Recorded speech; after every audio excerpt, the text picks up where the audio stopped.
ചിന്തകൾ കൊണ്ട് കമ്പ്യൂട്ടർ പ്രവർത്തിപ്പിക്കുക ശാസ്ത്രലോകത്തിന്റെയൊക്കെ ഒരു പോക്കേ. മനസ്സറിയാൻ കഴിയുന്ന ഒരു യന്ത്രം കിട്ടിയിരുന്നെങ്കിലെന്ന് പലരും എത്ര വട്ടം ചിന്തിച്ചിട്ടുണ്ടാകും. ശാസ്ത്രജ്ഞർ പതിറ്റാണ്ടുകളായി തെരഞ്ഞുകൊണ്ടിരുന്ന സങ്കീർണമായ വിഷയമായിരുന്നു അത്. അതിന് പരിഹാരം കണ്ടെത്തിയ എലോൺ മസ്കിനെ അനുമോദിക്കുകയാണ് ശാസ്ത്രലോകം. മസ്കിന്റെ ഉടമസ്ഥതയിലുള്ള ബ്രെയിൻ കമ്പ്യൂട്ടർ ഇന്റർഫേസ് കമ്പനിയായ ന്യൂറാലിങ്ക് ബ്രെയിൻ ചിപ്പ് ഘടിപ്പിച്ച ആദ്യത്തെ ആളാണ് നോളൻ അർബോ. മനസ്സുകൊണ്ട് ചെസ് കളിക്കുന്ന തളർവാദ രോഗിയായ അർബോയാണ് സോഷ്യൽ മീഡിയയിലെ താരം. ചിന്തകളെ കമ്പ്യൂട്ടർ കമാൻഡുകളാക്കി മാറ്റാൻ കഴിയുന്ന ഒരു ചിപ്പ്. കേൾക്കുമ്പോൾ ഒരു സയൻസ് ഫിക്ഷൻ പോലെ തോന്നുമെങ്കിലും നോളൻ അർബോയെ സംബന്ധിച്ചിടത്തോളം അതങ്ങനെയല്ല. 2016 ഒരു ആക്സിഡന്റിൽ അർബോയുടെ കഴുത്തിന് താഴെ തളർന്നുപോയി. എന്തിനും മറ്റുള്ളവരെ ആശ്രയിക്കേണ്ട ഗതികേട്.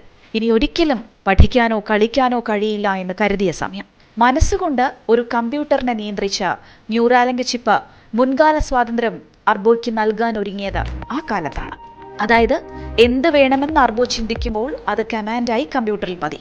മനുഷ്യർ ചിന്തിക്കുമ്പോൾ ഉണ്ടാകുന്ന ചെറിയ വൈദ്യുത പ്രേരണകൾ കണ്ടെത്തി അവയെ ഡിജിറ്റൽ കമാൻഡിലേക്ക് വിവർത്തനം ചെയ്തുകൊണ്ട് പ്രവർത്തിക്കുന്ന ബ്രെയിൻ കമ്പ്യൂട്ടർ ഇന്റർഫേസ് എന്നറിയപ്പെടുന്ന പ്രക്രിയയാണിത്.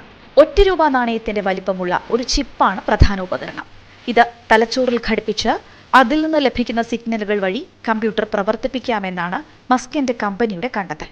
അർബോ ഇന്നേറെ സന്തോഷവാനാണ്. തന്റെ ജീവിതം മാറ്റിമറിച്ച ഇലോൺ മസ്കിനോട് നന്ദി പറയുകയാണ് അവൻ.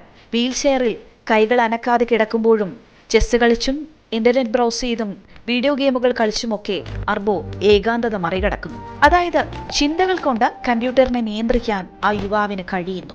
ഞാൻ ഗെയിമുകൾ കളിച്ചാണ് വളർന്നത്. അപകടത്തിന് ശേഷം അതില്ലാതായി. ഞാനിപ്പോൾ എൻ്റെ സുഹൃത്തുക്കളെ ഗെയിമുകളിൽ തോൽപ്പിക്കുന്നു എന്ന് ആവേശത്തോടെ അർബോ പറയും. പക്ഷേ ഒരു ഘട്ടത്തിൽ ഉപകരണത്തിലെ ഒരു പ്രശ്നം മൂലം കമ്പ്യൂട്ടറിന്റെ നിയന്ത്രണം പൂർണ്ണമായും നഷ്ടപ്പെട്ടു.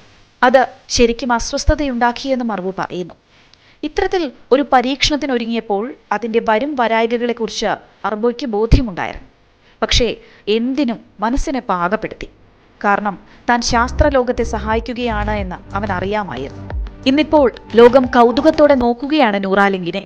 അതുമായി ബന്ധപ്പെട്ടുണ്ടാകുന്ന ഓരോ വാർത്തയും അത്ഭുതത്തിനൊപ്പം സമ്മാനിക്കുന്നത് വലിയ പ്രതീക്ഷകളാണ്.